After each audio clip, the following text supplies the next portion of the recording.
habe ich alles dabei. Pro Schule ein Mitmach-Memory und die 8 Schilderplakate für die Abstimmung, ja. Ja.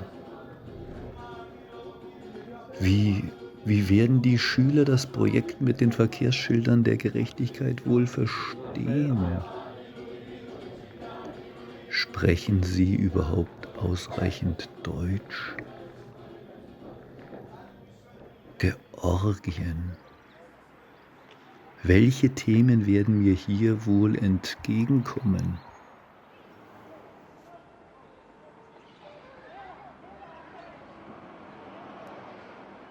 Ich unterrichte nicht nur in der Grundschule, sondern ich habe auch die jungen Erwachsenen sozusagen, die 16 und 17 Jahre alt sind. Und normalerweise, ich beschäftige auch mit solchen intensiven Themen, denn das gehört auch zu unserer heutigen Welt. So kann man auch nicht schweigen und die Augen nicht schließen.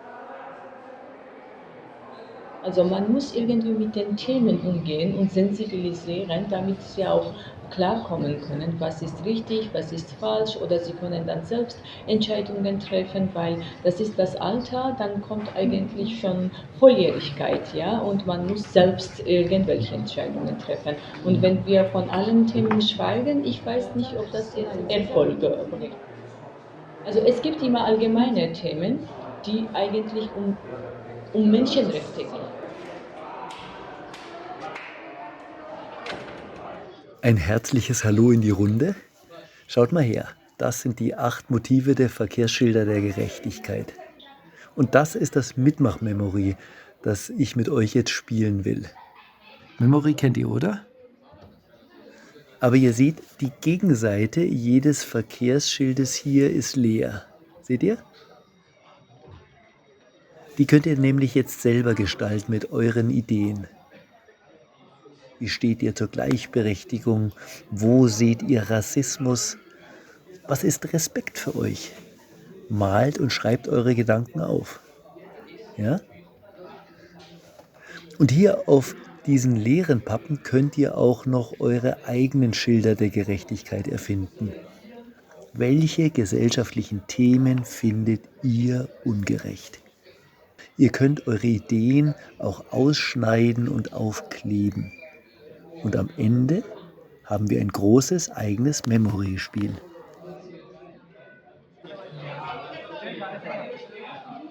Morgen arbeiten wir mit Pinsel und Farbe. Also da werden die sehr abstrakt, die Bilder. Deshalb ist es immer sehr unterschiedlich, wie dann das Memory ausschaut zum Schluss. Weil ich die künstlerischen Spielregeln anders setze. Und dann entsteht, ohne dass man redet, entsteht ein Bild zusammen. Und wenn man sieht, woher jeder kommt, also von welcher Meinung jeder kommt, sieht man, ich habe einen Teil von mir gegeben.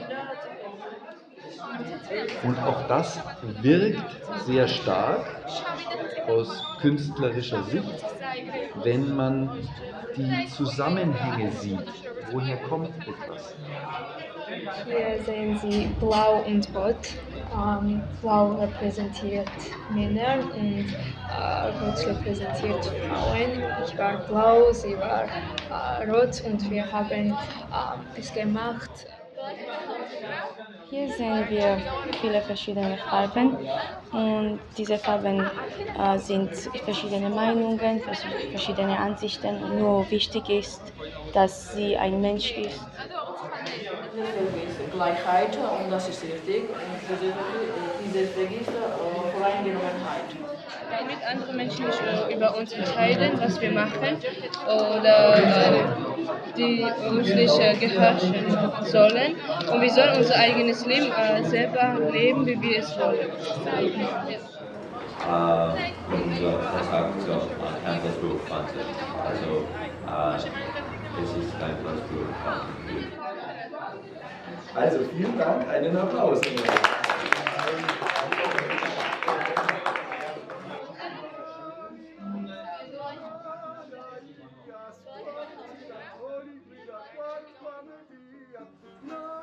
Tbilisi und Subdidi.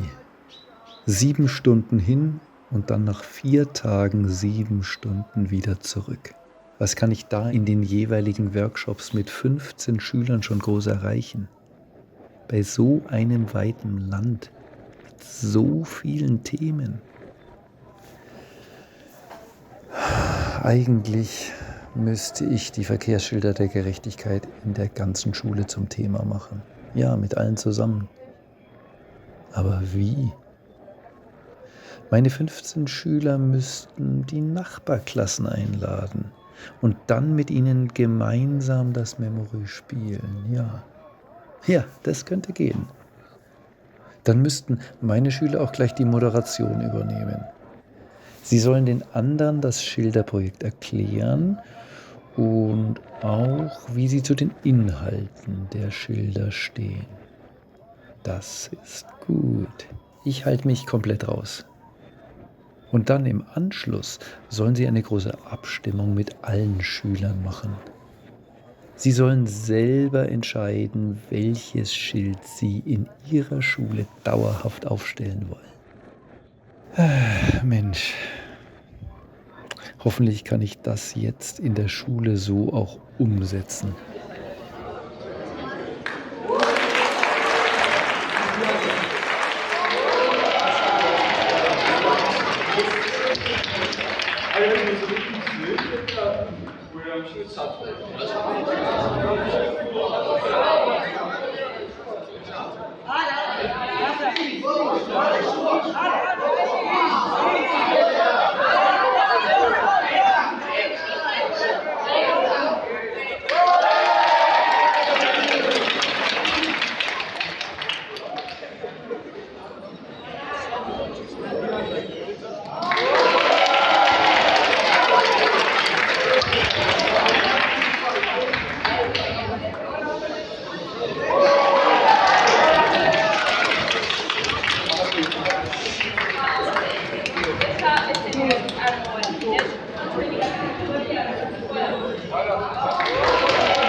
Irgendwie ist das ganze Projekt wie eine Reise.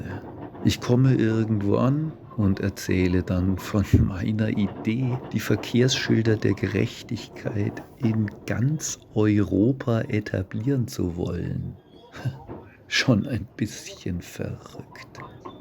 Und was jeweils vor Ort dann passiert, das ist wie ein Abenteuer. Es entsteht etwas oder auch nicht. Wie viel Wirkung kann ich entfalten? Über 150 Organisationen aus 11 Ländern haben schon mitgemacht. Und jetzt der Lehrerinnen-Workshop im Goethe-Institut Tbilisi. Der letzte Teil meiner Reise. Soll ich das Thema öffnen? Sollen wir frei nachdenken, was mit dem Schilderprojekt noch alles in Georgien entstehen könnte? Also, wenn wir jetzt einen Schritt nach vorne denken, träumen, ihr dürft also jetzt überlegen, was das neue weiße Papier für Georgien ist als Idee. Wie würdet ihr am liebsten weitermachen? Eine gute Frage. Eine gute Frage, Eine ja. gute Frage, ja. Eine sehr gute Frage. Also durch Schweigen wird das Problem nicht lösen, im Gegenteil. Also jetzt präzise kann ich das nicht alles sagen, aber ein Wettbewerb, also als Idee, ja, ich denke laut. Und wie könnte ein Wettbewerb ausschauen? Eine Ausschreibung machen, Ja. also worum es im Wettbewerb gehen Ja. sollte. Das Thema zum Beispiel Aggression, Manipulation. Die Schulen werden daran teilhaben aus dem ganzen Land. Und das Goethe-Institut und Teil auch durch den Verband. Dass der Wettbewerb so Ja. ist, ihr dürft bitte selber überlegen, welches Verkehrsschild ihr machen wollt. Und versucht diese Idee dann in den Schulen von ganz Georgien als Wettbewerb zu initiieren. Ja. Wir haben ein Ergebnis. Ja. Wow. 1 Minute vor 12.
Kultur, die Erziehung, das alles ist sehr global, denke ich. Also die sowjetischen Eltern, sowjetische Kinder wollten ich ausgezeichnet sein. Ich. Und dass dieses Ich rückkehrt und statt ich wir. Und ich bin eher sehr realistisch und dass Georgien das Potenzial hat. Ja.